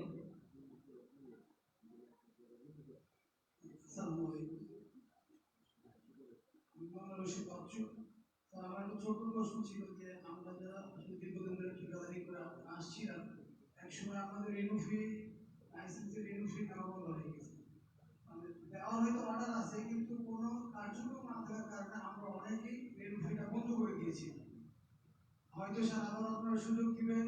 আমরা সৌদি বড় ভাই অনেকে ঠিকাদার বলছে যে আমরা 1 কোটি টাকার মধ্যে স্যার, আমরা হয়তো অনেক বড় ঠিকাদার স্বপ্ন দেখতে না পারলেও এই 1 কোটির মধ্যে স্যার রেখে আমাদের অবহেলিত ঠিকাদার যারা আছে তারা যেন এই সুযোগগুলো এটা দেখবেন। আর আমরা যেন সবাই আবারও স্যার পার্টিসিপেট করতে পারি, যেহেতু যে লাইসেন্সগুলো হারাই গেছে স্যার, সেগুলোকে বিনা বিনা ফাইনে আমরা এই পার্টিসিপেট করার সুযোগটা পাওয়া যাবে কিনা স্যার, এটা জানতে চাই। থ্যাংক ইউ স্যার, সালাম আলাইকুম। এরপর কে বলবেন প্লিজ একটু হাত তুলে আমরা বাকি সেখানে। মামুনুর রশিদ বাচ্চু।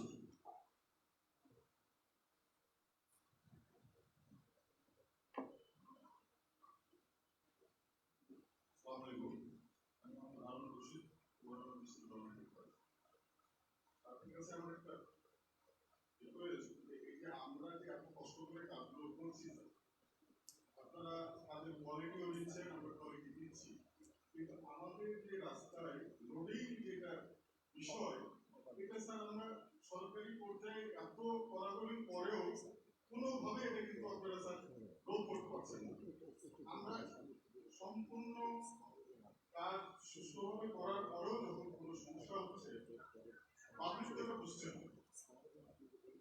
পাবলিক তো যাচ্ছে যে আজকে কাজ করবো, 6 মাসের মধ্যে নষ্ট হয়ে যাচ্ছে। তো কাজটা করার সময় তো স্যার আমরা সম্পূর্ণ নিয়ম কানুন মেনেই কাজটা শেষ করছি।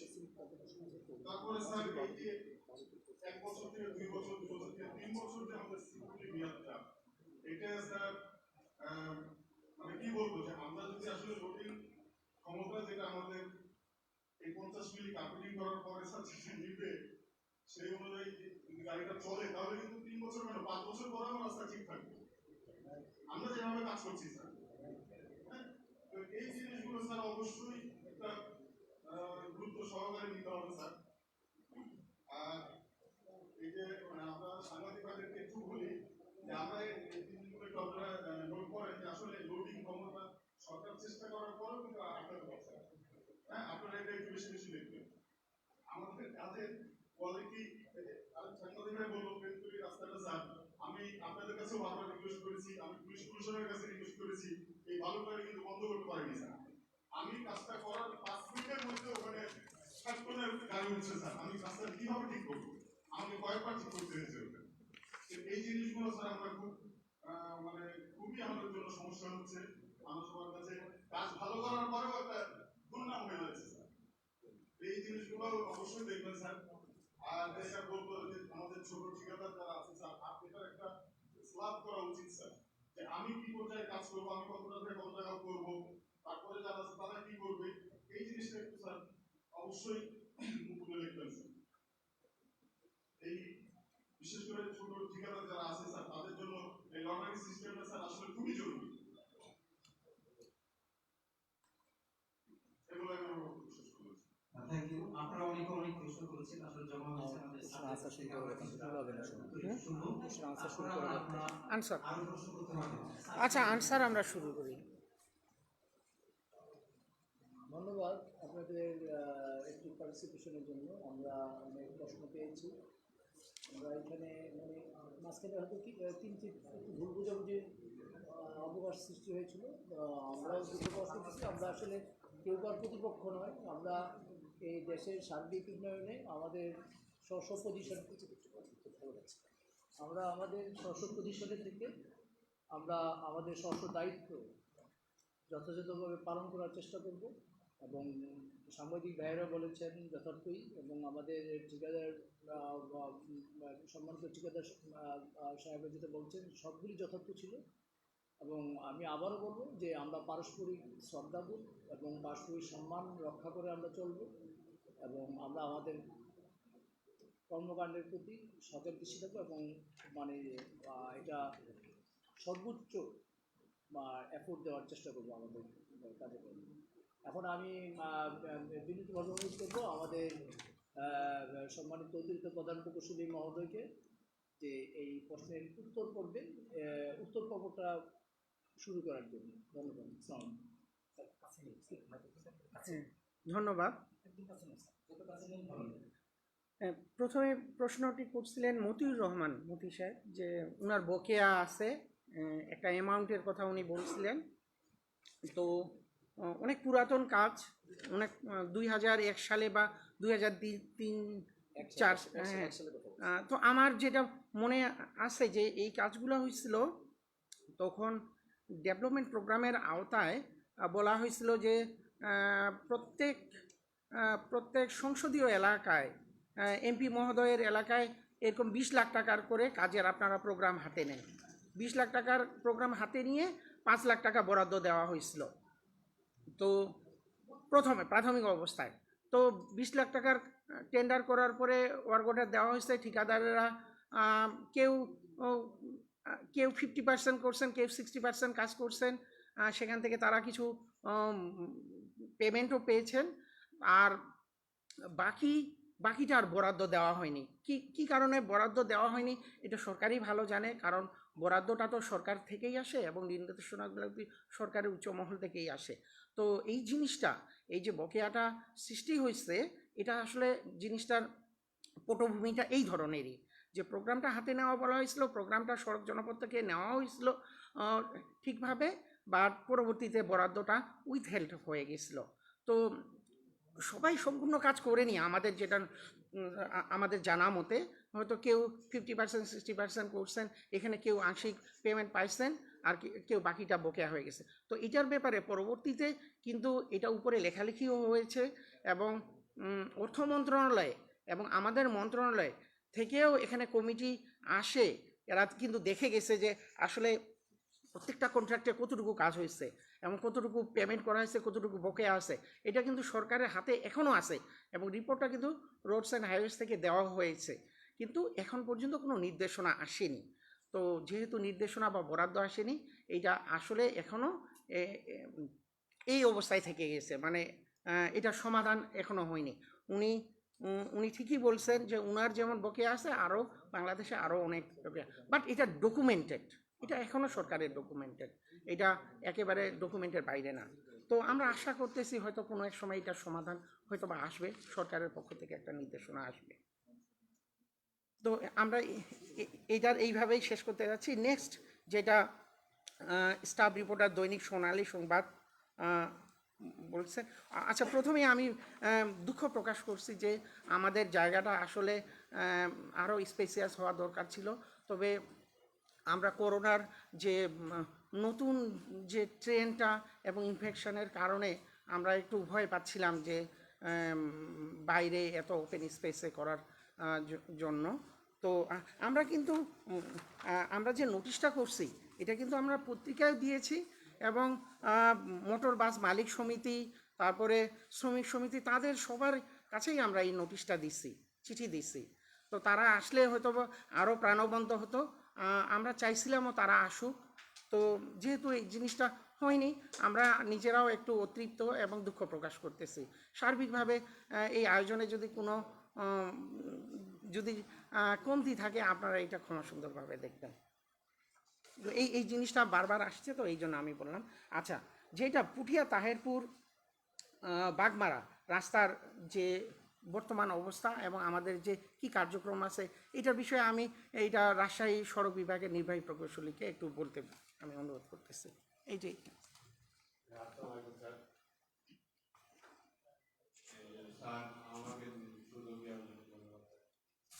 আমি যেহেতু সুযোগ পেয়েছি, আমি চাচ্ছিলাম যে রাজশাহী প্রেক্ষাপটে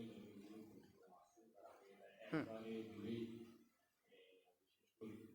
প্রথমেই আমি যেটা বলতে চাচ্ছি যে পুঠিয়া তাহেরপুর সড়কে আপনি যারা জানেন, সবার উদ্দেশ্যে আমি বলছি, আমাদের 27 ফেব্রুয়ারি তারিখে আমাদের এই কাজটা শুরু হয়েছে।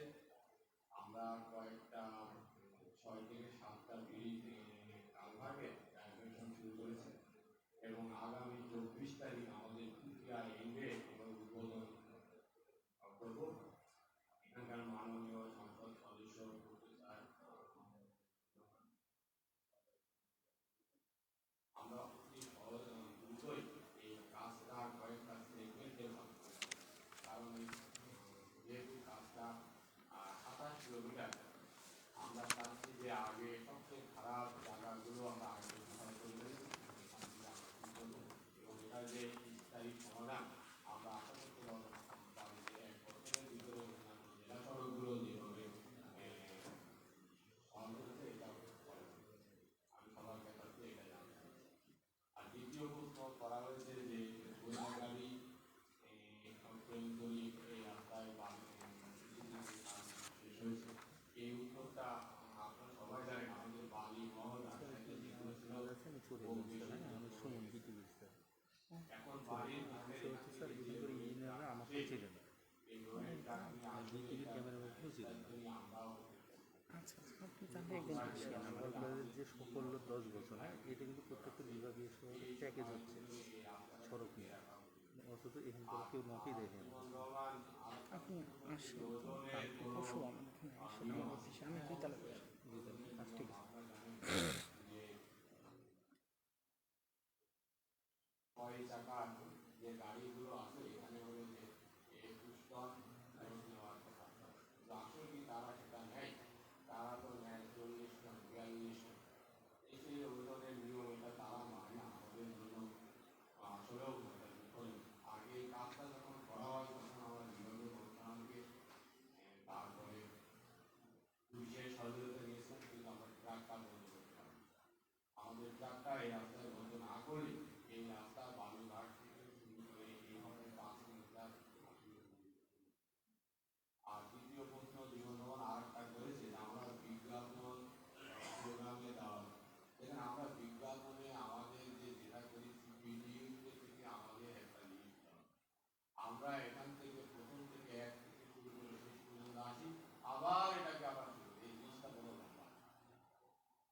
আর আমরা এখন যখন পত্রিকায় দিই কোনো বিজ্ঞাপন তখন হয়তো 5টা পত্রিকায় দিই, 2টা পত্রিকায় দিই, পেছন থেকে আমরা 5টা করে। এখন এটা ওই লম্বা পত্রিকায় শুরু থেকে শেষ হয়ে আসে আবার শুরু করা, এটা বেশ বড় লম্বা কাজ। কিন্তু অনেকের কাছে এটা মনে হতে পারে যে বিজ্ঞাপন দিতে আমরা এখানে কারো প্রতি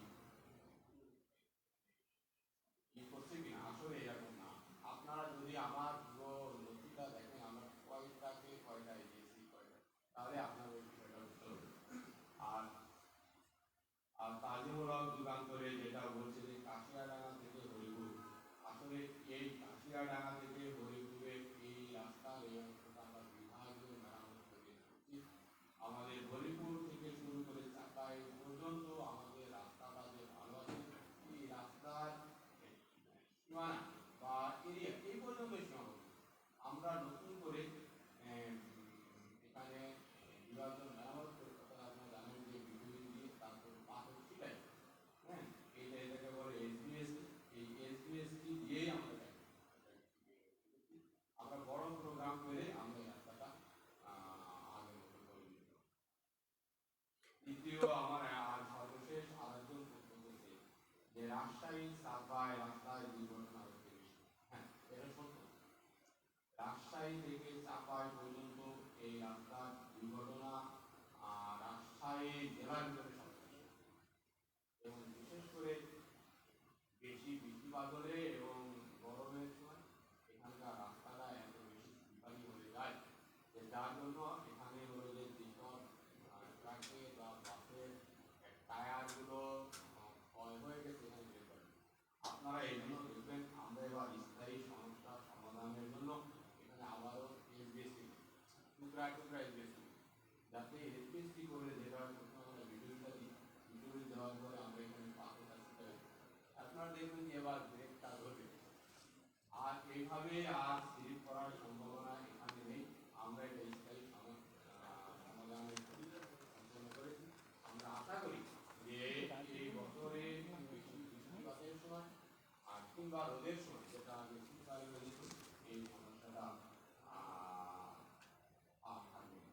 আমি আমার যে 4টে বিষয় ছিল স্যার এই বইটা আমি আমার একটু যদি কারো অনুমতি দেন আর ওই সাপ্লিমেন্টের প্রশ্ন আচ্ছা আমি একটু বলতে চাই, পুঠিয়া বাগমারা রাস্তাটা আমরা জানি যে এখনও খারাপ অবস্থায় আছে। ওটা আমরা দীর্ঘদিন যাবৎ আমরা ঠিক করতে পারতেছিলাম না। ওখানে রাস্তাটাতে আসলে ড্রেনেজের একটা মেজর সমস্যা। তো আমরা তো আপনারা জানেন হয়তো বা পানি রাস্তায় ঠিকমতো ড্রেন আউট না হলে আসলে পেভমেন্ট তাড়াতাড়ি নষ্ট হয়ে যায়। এই রাস্তাটাতে এটাই একটা মেজর সমস্যা। তো এটা একটা প্রকল্প, আপনারা জানেন যে একটা প্রকল্প অনুমোদন হয়েছে 130 কোটি টাকা। সেই প্রকল্পটার 3টা প্যাকেজের টেন্ডার অলরেডি হয়ে গেছে, আমরা ওয়ার্ক অর্ডারও দিয়ে দিচ্ছি। আমরা ভবানীগঞ্জ এন্ডে কাজের উদ্বোধন হয়ে গেছে এবং ঠিকাদারও কাজ শুরু করছে। পুঠিয়া এন্ডেও উদ্বোধন হবে আগামী 24 না 26 তারিখে। তো আমরা এই বছর থেকে কাজ শুরু করব। যেহেতু রাস্তাটা ছোট এবং প্রজেক্টের ভ্যালুটাও ছোট, আমরা আশা করতেছি আগামী অর্থ বছরে, এই অর্থ বছরে কাজটা শুরু হলো, আগামী অর্থ বছরে এটা শেষ হয়ে যাবে।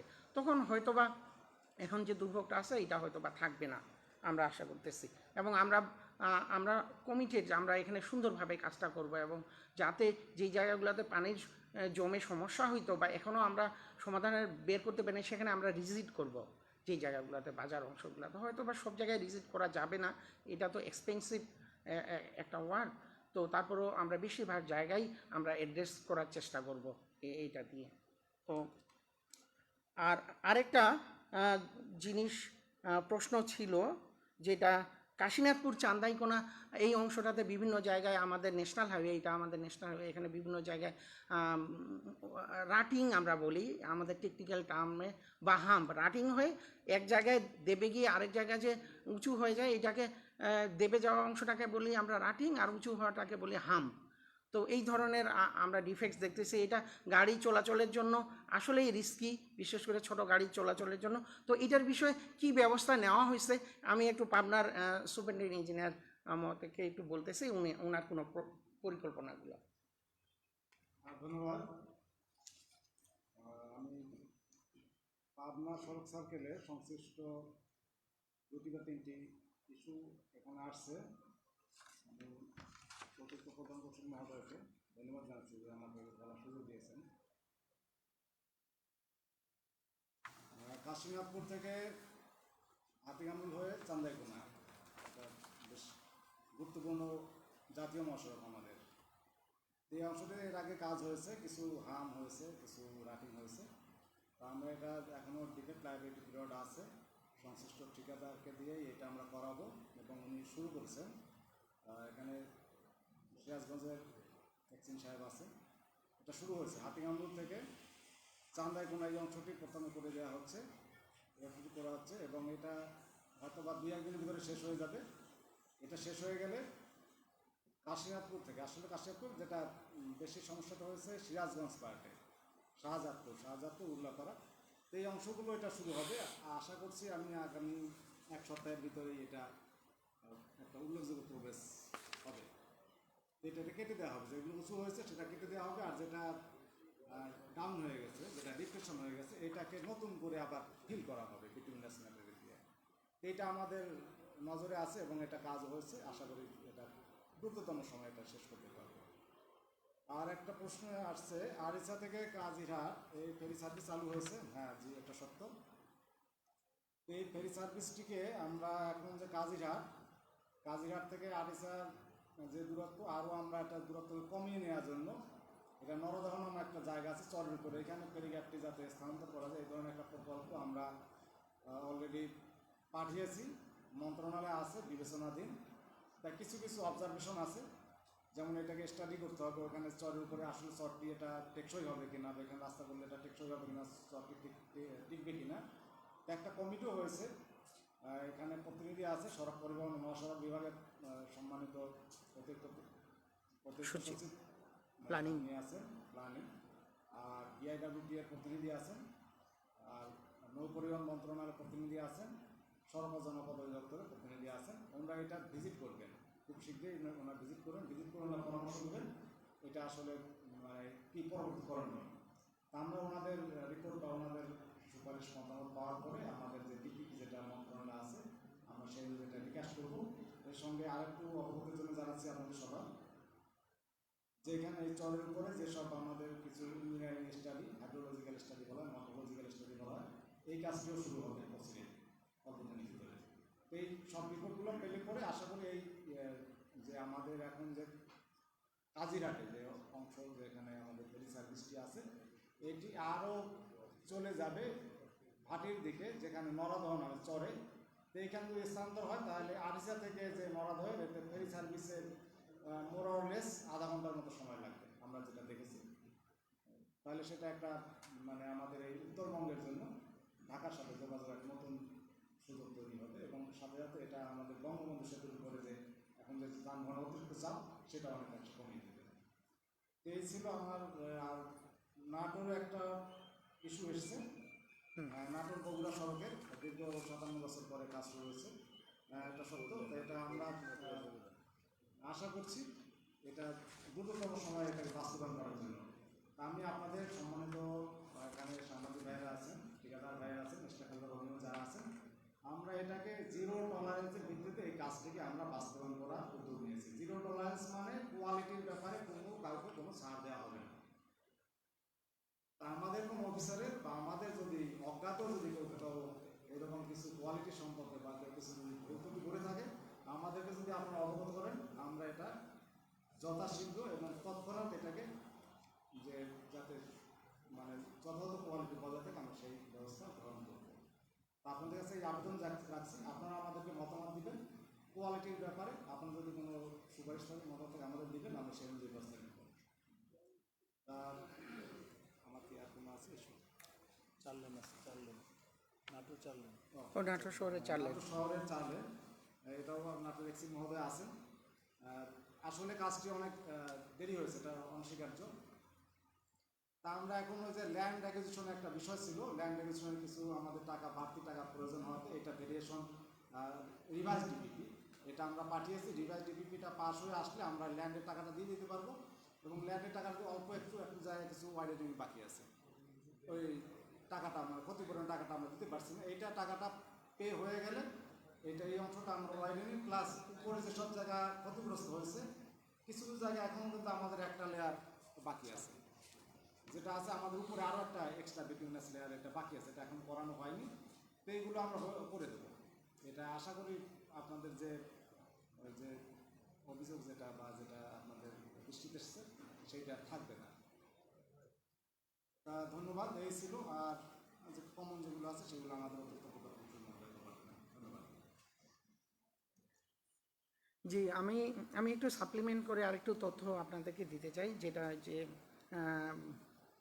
পাবনার কাজিরহাট থেকে আরিচা পর্যন্ত যে ফেরি সার্ভিসটা এখন চালু হয়েছে, আর আমরা আরেকটা কি প্রজেক্ট যে করতে যাচ্ছি। তো এখন যেটা ফেরি সার্ভিসটা চালু হচ্ছে, এখানে নদীপথের লেংথটা অলমোস্ট 10 থেকে 11 কিলোমিটার।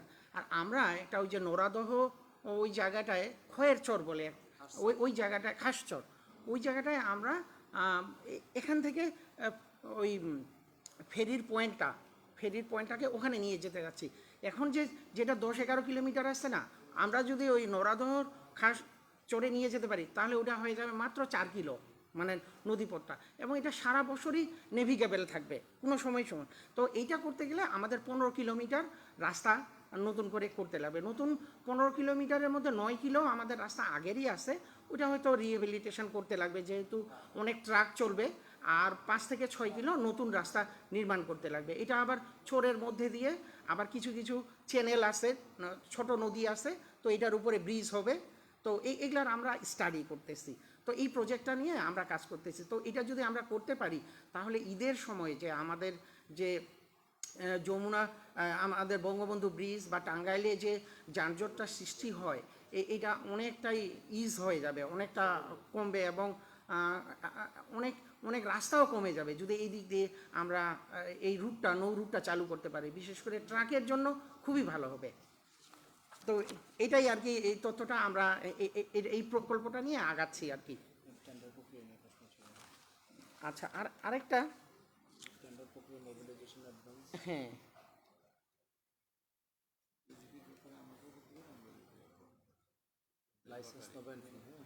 হ্যাঁ, আচ্ছা, বাঁকগুলো এক সাংবাদিক ভাই বলছিলেন যে বাঁকগুলো সোজা করার উদ্যোগ নেওয়া, এটা একেবারে ফ্যাক্ট। আমাদের তো 3 ধরনের রোড নিয়ে আমরা কাজ করি। একটা হচ্ছে ন্যাশনাল হাইওয়ে, রিজনাল হাইওয়ে আর জেলা রোড।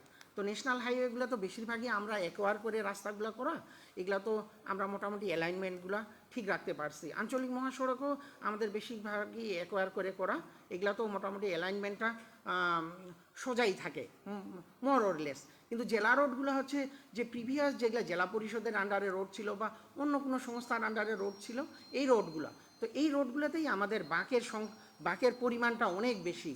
আমরা জানি, এই দিক দিয়ে একটা উদাহরণ দিতে পারি যে এই যে শিবপুর থেকে দুর্গাপুর হয়ে যেটা ভবানীগঞ্জের রাস্তা গেছে, এই রাস্তাটা আমরা জেলা রোডের মাধ্যমে কাজ করতেছি। এমপি মহোদয় আমাদেরকে বলতেছে যে রাস্তাটা তো সুন্দর হয়েছে বা এতে গাড়ির স্পিড বাড়ে গেছে, বাট এত বাঁক যে এখন অ্যাক্সিডেন্ট, আগে যেই জিনিসটা ছিল না, অ্যাক্সিডেন্ট এত ছিল না, অ্যাক্সিডেন্ট নতুন। তো এগুলো আসলে বাঁক সরলীকরণ জিনিসটা নিয়ে রোডস অ্যান্ড হাইওয়েজও এখন চিন্তা ভাবনা করতেছে যে বাঁকগুলোকে সোজা করে সরলীকরণ কিভাবে করা যায়। তবে এটার জন্য ঠিকই যে এটার জন্য আমাদের ল্যান্ড অ্যাকোয়ার করতে লাগবে, নতুন করে ল্যান্ড অ্যাকোয়ার করে এই বাঁকগুলো সোজা করতে লাগবে, তাহলে আমরা রোড সেফটিটা আরও ইমপ্রুভ করতে পারবো। তো এটা নিয়ে আমাদের রোডস অ্যান্ড হাইওয়েজের একেবারে উচ্চ পর্যায়ে চিন্তাভাবনা করতেছে, আমরা নিজ থেকেও জানাচ্ছি। এগুলোর জন্য আলাদা একটা প্রকল্পই লাগবে, যে বিভিন্ন সড়কে বাঁক সরলীকরণের জন্য আগে ল্যান্ডটা অ্যাকোয়ার করে আমরা নিব, এইটা হচ্ছে প্ল্যানিং। আমি যেটা বলতেছি এটা প্ল্যানিং। বাঁকটা সরলীকরণের জন্য যে জমিটা লাগবে এটা আগে আমরা অ্যাকোয়ার করব, তারপরে আমরা ওটাতে কাজের প্রোগ্রাম করে হাতে নিব। কারণ বাংলাদেশে আসলে ল্যান্ড একুইজিশনটা বাস্তব যে ল্যান্ড একুইজিশন অনেক জটিল, অনেক সময় লাগে এবং এক্সপেন্সিভও বটে এখন ল্যান্ড অ্যাকোয়ার করাটা। তো রাস্তার বাঁক সোজা করার জন্য আমরা এইভাবে চিন্তাভাবনা করতেছি। হয়তোবা সামনে এই জিনিসটা নিয়ে আমরা অ্যাক্টিভলি কাজে ইনভলভ হয়ে যাব। আর জেলা রোডগুলো তো অনেকগুলোই আমরা চওড়া করছি। এই যে জেলা রোড যথাযথ মান প্রশস্ততায় উন্নীতকরণ প্রকল্পের আওতায় এটা আমাদের একটা ফার্স্ট ফেজ চলতেছে। এর মাধ্যমে আমরা বিভিন্ন ডিস্ট্রিক্টে বা রোড ডিভিশনে 3টা 4টা 5টা 6টা করে রাস্তা আমরা চওড়া করলাম, জেলা সড়ক। আরও যেগুলো বাকি আছে আমরা আরেকটা প্রকল্প হাতে নিচ্ছি সেকেন্ড ফেজের, হয়তো বা বাকিগুলো আমরা সেটাতে করে ফেলতে পারবো চওড়া। আর আরেকটা যেটা জিনিস আসছে যে একই ঠিকাদার কাজ পাওয়ার বিষয়ে, যে বর্তমানে যে প্রকিউরমেন্ট আমাদের প্রসেসটা চালু আছে, যদিও এটা নিয়ে কথাবার্তা হচ্ছে, মাননীয় প্রধানমন্ত্রী নিজেও আমাদেরকে ডিরেকশন দিচ্ছেন সিপিটিউ সহ সকল যারা প্রকিউরমেন্ট করে সংস্থাগুলোকে এটা নিয়ে কাজ করার জন্য। তবে সিপিটিউ এর নেতৃত্বে প্রকিউরমেন্ট প্রসেসটা কিভাবে আরও রিফাইন করা যায় এটা নিয়ে কাজ আমাদের চলতেছে, কিভাবে সকল ঠিকাদারকেই প্রকিউরমেন্টের মধ্যে আনা যায়। তো এই বিষয়ে একটু আমি পাবনার সুপারিনটেন্ডেন্ট ইঞ্জিনিয়ার মহোদয়কে একটু কিছু বলার জন্য অনুরোধ করতেছি। ধন্যবাদ।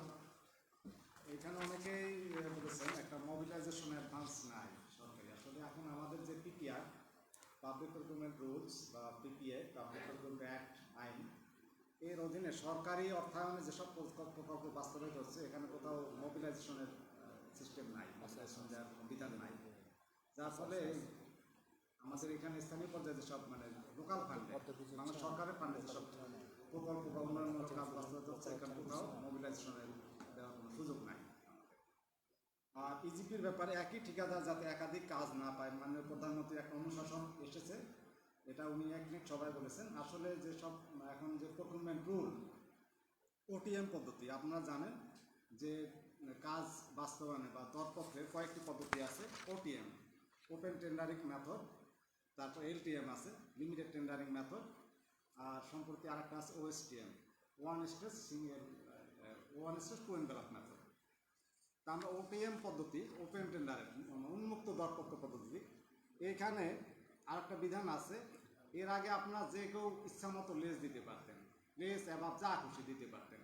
তো এইটা করাতে দেখা যাচ্ছে অনেকেই বেশি লেজ দিয়ে কাজ নিয়েছে এবং কাজটি বাস্তবায়ন হয়নি, ঠিকমতো সময় ওঠে না, কাজের মান খারাপ হয়।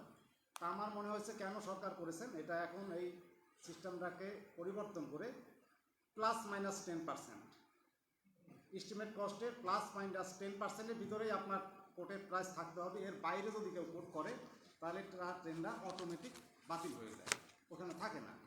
তখন +-10%-এর ভিতরে রাখতে যে দেখা যায় একাধিক ঠিকাদার ওই -10%, মানে 10% লেসে টেন্ডারটা সাবমিট করে, যার ফলে একই ঠিকাদারের মানে একাধিক ঠিকাদারের একই রকম দর হয়।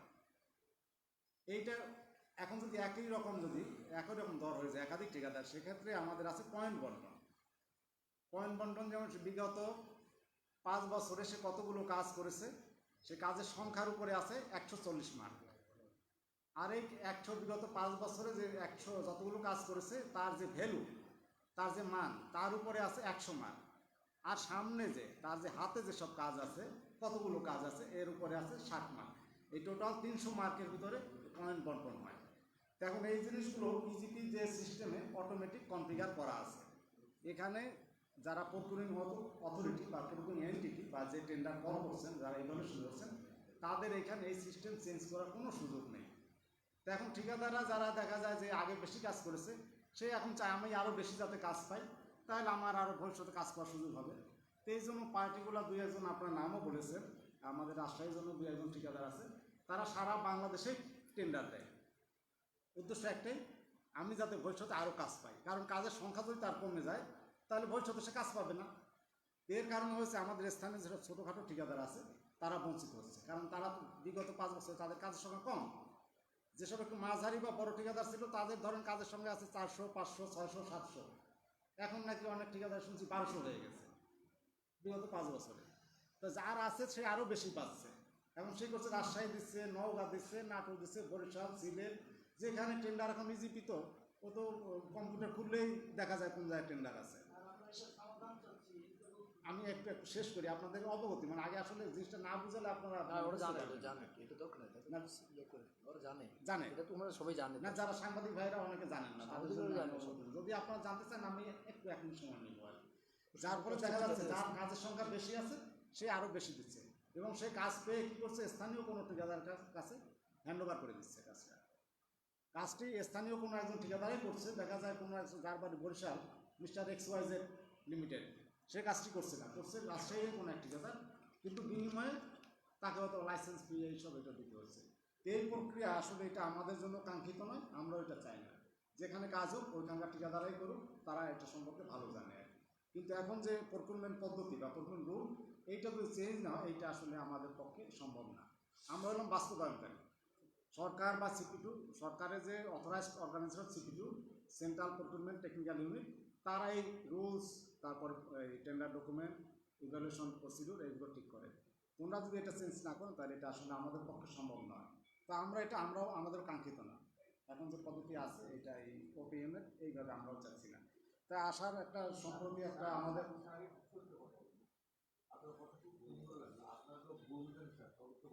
আমি একটু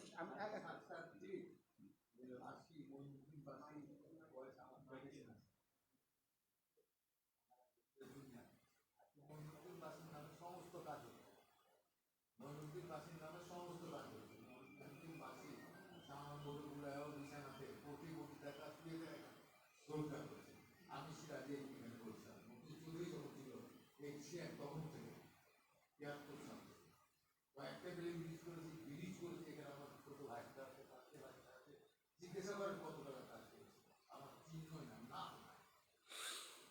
আপনি যেটা বলছেন আসলে এটা আমাদের কাছেও খারাপ লাগে। হ্যাঁ, বলবেন আমি পরবর্তী টেস্টটা আমি যাচ্ছি। সুন্দর লেগেছে স্যার আপনার কথা, আমাদের প্রবলেম নেই। তবু আসছি আমি বলি ওনার কথা খুব ভালো লেগেছে। আচ্ছা।